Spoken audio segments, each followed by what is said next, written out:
Amongst the fans of the Ninjago community, one of the most popular seasons is no doubt their Tournament of Elements. And they wouldn't be wrong, but I'm not here to talk about the season today, I'm here to talk about the minifigures. And I have already talked about the sleeveless variants of the ninja, and if you haven't seen that video, check it out. But for now, we are going to talk about the jungle suits. Now, in a similar vein to the last episode, I will be talking about Kai, Jay, Cole and Lloyd all as one, because all their suits overlap. But for obvious reasons, I will leave Zane until afterwards, because he definitely warrants his own section. But for now, let's talk about the four. And the design on these ninja are absolutely amazing. From head to toe, they are covered in beautiful details that really earns the title of the jungle suits. We went back to the full ninja hood this time around, instead of having the half mask which we've had for a while now. And this is a really nice touch, because they really do suit the full mask. And even when you give them the half mask, I don't think it looks as good. Speaking of the ninja hoods though, each one comes with their own elemental symbol on top to represent their respective element, and it's such a nice detail to have, because it wouldn't have looked as good if the mask was just plain, or if they gave them the same ZX hoods that we had before. The torso print for the ninja also looks really good. It looks like a proper padded looking ninja robe, and it really does entitle the look the jungle robes, because they all have these nice ropes and details that really add up to this great looking suit. And each ninja also has weapons along their belt to add to this.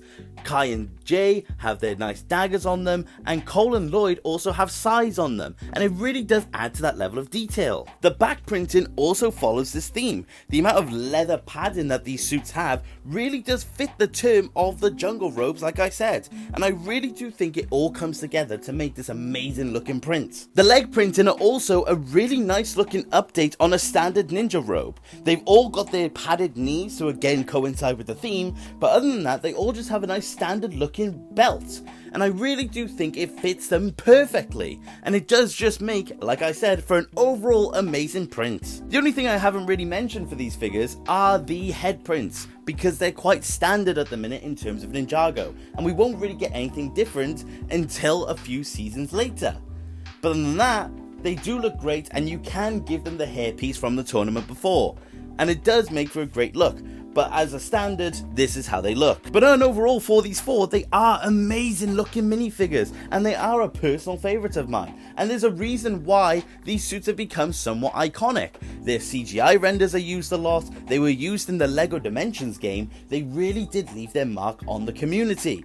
And that's a great thing. But moving on, let's go to Zane. So Zane has gone full-blown Ninjoid from now onwards, as he is officially now the Titanium Ninja. And I have to say that this design was great straight out the gate. Now the design, it is the best of the jungle suits in my opinion. But the mask, the torso and the leg print all coincide with the other ninja, but there are a few subtle differences. Mainly being that any brown on the ninja was replaced by silver on Zane. He doesn't have the leather padding that the ninja have, and that's because he doesn't necessarily need it now, because he's full-blown metal, but he still has hints of the same design, but subtly it is actually different. He also does come with the same weapon print that the ninja do, but he becomes completely unique, and he has two shurikens on him, and it really does make him stand out from the lot.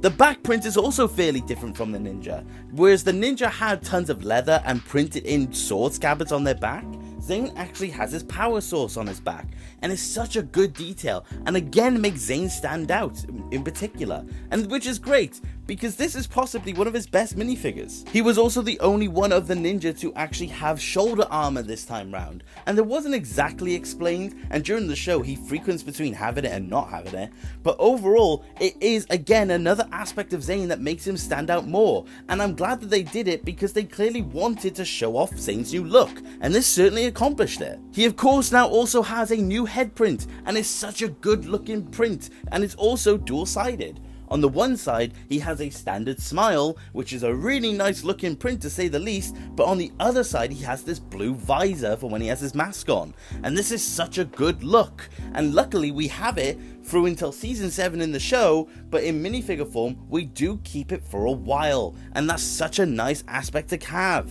It again just really helps Zane stand out from the lot, which is great because this new design really does pay off, and it becomes iconic for a reason. But I do have one very small complaint, being that the torso and the legs of Zane are actually a matte silver instead of a metallic one, which doesn't line up with the show because he was a full metallic silver in the season. And it's just a shame, because we do see what could have been with the Hands of Time suits having a metallic torso and legs, but unfortunately we just never got it. But it's not a detractor from the figure overall. But speaking of an overall, this is a fantastic looking Zane figure, and they really haven't been missing lately with these Zanes, and it is one of my personal favourites when it comes to the jungle suits. But moving on, Nia has a new Samurai X suit this time round, and this suit is brilliant. So she actually has two variants to this suit. She has one from the Tournament of Elements where her shoulder pads are gunmetal grey, but then she has one in Possession where the shoulder pads are black.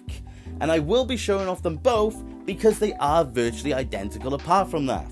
She of course has the standard Samurai X helmet, which is a really nice look of course, and the torso print is amazing looking. It's much more simplified in the grand scheme of things, but the green with the red and the black really does make for an amazing look. The back of the print is a little bit plain, but I can live with it. It's just the same green but without the Samurai X symbol on it, but the leg printing is absolutely amazing to go along with it, and it really does accomplish this samurai look that Nia is going for. And I really do appreciate how this looks, because this might be one of the best Samurai X's we got. The other main thing is that she got herself a new head print this time round, and it's dual-sided. One side is just her normal looking face, which is pretty accurate to the show, but then unfortunately they will ditch it for a city face. Why, Lego? And the other side is the Samurai X visor, and it's not entirely accurate to the show. We do have an accurate one, but it's not this one. But it doesn't take away how good this print looks, and especially with the helmet, it's a great look for her. But do I prefer the one with the gunmetal shoulder pads or the black shoulder pads? Honestly, the black, because it does fit the colouring of Nia more, but I am not mad at all at the gunmetal grey shoulders. But this is an overall really good version of Samurai X, and it's possibly one of my favourite ones, and it's definitely one that most fans will appreciate. But unfortunately, this is the last official outing of Samurai X as Nia. So I did also say I was going to cover Skylar this time round, but the thing is I have already covered her in my Allies of the Ninja series, which check it out if you haven't already. But just as a very brief covering of her, just to say she's here, she does follow the same design pattern as the Ninja, and she does look very good. And she did also have a dual-sided head, one being accurate and one being a non-canon Batman-esque visor. And I don't know why it exists, but it certainly does, but I never personally display it like that. But she is a good minifigure overall. But like I said, if you want more of a look at her, I do recommend the video about Skylar. The last figure I will cover is going to be the Tournament Garmadon, and this is possibly the best Garmadon minifigure that we have. His hair and his head is shared with his previous iteration, so there's nothing new there, but the torso and the leg print are absolutely stellar. The design is actually quite basic in the grand scheme of things, but it doesn't take away from how good the look is. The dark green with the black and the white arms are a really nice detail. The back does also show off his Anaconda symbol tattoo, which is such a nice looking detail, and I'm glad we have it. But a part of me does wish we had a variant where it doesn't show, so we could recreate the first Master Lloyd suit. But overall, this is possibly one of the best Garmadon minifigures that we have, and it is a personal favourite of mine, and it is one that I always find myself coming back to. But that is all the minifigures that we are going to cover today, and I want to know what your guys' opinion on these suits are. Now, when it comes to the recommendation, I recommend these figures wholeheartedly, because they aren't expensive minifigures, and they're also really good at the same time. I truly do believe that these are some of the best minifigures that we had at the time, and also in general, because these suits really do match up to what they were and what they went to accomplish. But that does about do it for this video, and I hope you enjoyed. And like I said, let me know what you think of these suits, and whether you already own them or if you intend on getting them. But that about does it, guys. Take care. Okay, bye!